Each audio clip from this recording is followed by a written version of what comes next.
ట్రూ9 న్యూస్కి స్వాగతం.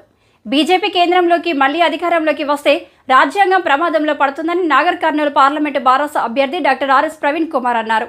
ఎన్నికల ప్రచారంలో భాగంగా మాజీ మంత్రి సింగిరెడ్డి నిరంజన్ రెడ్డితో కలిసి వనపర్తిలో పట్టణంలో మంగళవారం రాత్రి స్ట్రీట్ కార్నర్ మీటింగ్ నిర్వహించారు. కాంగ్రెస్ అభ్యర్థి మల్లు రవి స్థానికేతరుడన్న ఆయన గతంలో 2 సార్లు ఎంపీగా గెలిచి ఈ ప్రాంత సమస్యలు పరిష్కరించలేదన్నారు.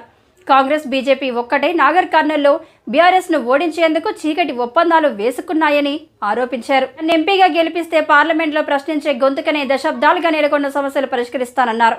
Street corner meetings Harijanawada, Rajiv Chowrasta, కాశీం నగర్లో జరిగాయి.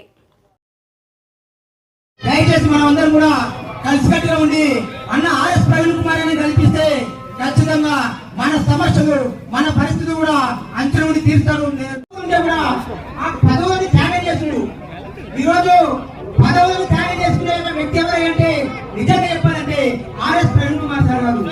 స్వాగతం. అదేవిధంగా రైట్ సైడ్ కూడా మహిళలు ఉన్నారు.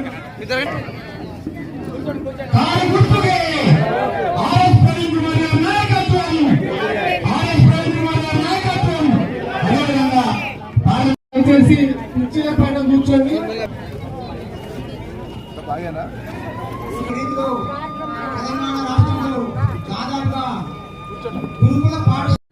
ఆర్ఎస్ ప్రవీణ్ గారు కూడా రతన్కు పైకి ఎక్కాల్సిందే కోరుతూ జిల్లా అధ్యక్షులు, పట్టణ అధ్యక్షులు మాత్రమే వెళ్ళాలి. పైకి గంధం బాలకులు పదవులు మాత్రమే వెళ్ళాలి. విజయ్ ఉండదు. కేవలం రథం మీద 3-4 మాత్రమే ఎక్కుతారు. మనం అందరం కూడా కింద అవుతాం. ఇప్పుడు సిద్ధాంతం మాత్రం ఒకటే, బహుజనులు ఏదైతే ఉన్నారో అందరినీ ఏకతాటిపైకి తీసుకొచ్చి ఈ రోజు రావడం జరిగింది. కావున మరి కొద్దిసేపట్లో ప్రవీణ్ కుమార్ సార్ మన దగ్గరలోనే ఉన్నారు, మన దగ్గరలోకి వస్తున్నారు. కాబట్టి ఇళ్లలో ఎవరైనా మహిళలు ఇంకా యువకులు ఆయన వ్యక్తిగత జీవితం కోసం రాజీనామా చేయలే. మున్సిపాలిటీలో చిన్న ఉద్యోగం వస్తేనో, బిల్ కలెక్టర్ వస్తేనో, చిన్న నౌకరు వస్తేనో దాన్ని పదిలంగా కాపాడుకొని చాలా దాని చుట్టూ జీవితం అల్లుకొని వాళ్ళు, వాళ్ళ కుటుంబ సభ్యులు, వాళ్ళ భవిష్యత్తు, పిల్లలు మొత్తం అల్లుకుంటారు. ఎవరైనా ఆల్ ఇండియా సర్వీసు భారతదేశంలో ఉండేటువంటి అత్యున్నతమైనటువంటి సర్వీస్ ఆల్ ఇండియా సర్వీస్ అంటే. మరి ఆల్ ఇండియా సర్వీస్లో అదనపు డీజీపీ స్థాయికి ఎదిగి అదనపు డీజీపీ హోదాలో ఉంటూ రాజీనామా చేసిన మామూలు విషయం కాదు. దేనికోసం చేసిండ్రు? రాష్ట్రంలో ఉండేటువంటి, దేశంలో ఉండేటువంటి పేద ప్రజలకు ఒక గొంతుగా ఉపయోగపడాలి, వాళ్ళ హక్కుల కోసం ఒక ఆయుధంగా ఉపయోగపడాలని ఆయన రాజీనామా చేసి మన ముందుకు వచ్చిన 2-3 విషయాలు. ఎందుకంటే ఆయన జిల్లా కేంద్రానికి ఇవాళ ప్రచారంలో భాగంగా మన అభ్యర్థి అయినటువంటి గౌరవనీయులు డాక్టర్ ఆర్ఎస్ ప్రవీణ్ కుమార్ గారు ముందుగా ఈ పట్టణంలోని ఈ గాంధీనగర్కే రావడం జరిగింది. వనపర్తి అంటే అచ్చం పేదలు, దళితులు, మైనార్టీలు ఉండేటువంటి పేద ప్రాంతాల నుంచే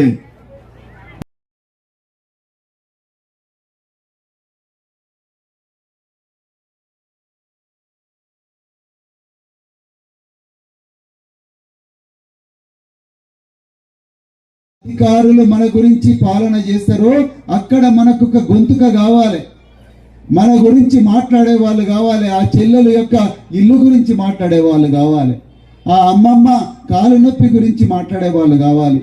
నాకు పింఛను రావడం లేదు నాయన, గత 6 నెలల నుంచి, సంవత్సరం నుంచి రావడం లేదనంటే ప్రభుత్వాన్ని చట్టసభల్లో నిలదీసే ఒక నాయకుడు కావాలి. మేము ఎన్ని రోజులని తాపీ మేస్త్రిగానే పనిచేయాలి. మేము భవనాల మీది నుంచి కింద పడితే మాకు బీమా లేదు, మమ్మల్ని పట్టించుకునే నాదుడు లేడు, అరకొర జీతాలతో ఎట్లా బతకాలి అని అడిగే బాధపడుతున్న వ్యక్తులకు చట్టసభల్లో ఒక గొంతుక కావాలి. ఆ గొంతుకగా డాక్టర్ ఆర్ఎస్ ప్రవీణ్ కుమార్ అనే నన్ను పంపిస్తానని పెద్దలు సింగిరెడ్డి నిరంజన్ రెడ్డి గారు బాధ్యత తీసుకున్నారు. కేసీఆర్ గారికి మాట ఇచ్చారు. మిత్రులారా, కేసీఆర్ గారికి మాట ఇచ్చారు. అందుకొరకు దయచేసి వారి మాట మీద గౌరవించి మీరందరూ కూడా రాబోయే మే 13వ తారీఖు నాడు 13వ తారీఖు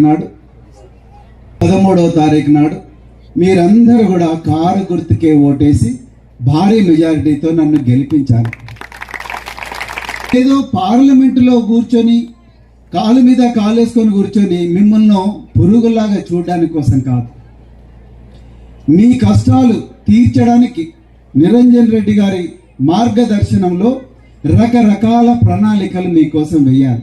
మేము ఇంతకుముందు బిజినేపల్లి నుంచి వనపర్తికి వస్తుంటే అక్కడ గోపాలపేట దగ్గర బుద్ధారం స్కూలు, అదేవిధంగా మహాత్మా జ్యోతిరావు పూలే స్కూల్, నేను విద్యాశాఖలో 9 సంవత్సరాలు పనిచేసిన కాబట్టి, ఎందుకంటే మా అమ్మ కూడా మిమ్మల్ని చూస్తే మా అమ్మ గుర్తుకొస్తుంది.